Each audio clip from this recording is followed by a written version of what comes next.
Wewe itika vizuri. Mtu mmoja hujanilipa kodi kwanza. Alafu unaitika. Sasa sikia, nimemwona mke wako anapeta mchele nje hapo. Kwani kuna shida?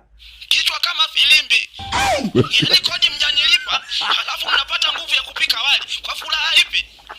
Kwa furaha ipi? Jamani, na sababu mwenye nyumba, hasa wali na kodi vinaingiliana vipi? Jamani, hasa wali si chakula tu kama chakula kingine. Wewe nyamaza wewe. Unaona wali ni chakula cha kawaida. Unajua na miezi mingapi sijala wali mimi? Unajua na miezi mingapi? Na sababu mwenye nyumba jamani. Kwani wewe funga bakuli. Sasa utachagua mwenyewe.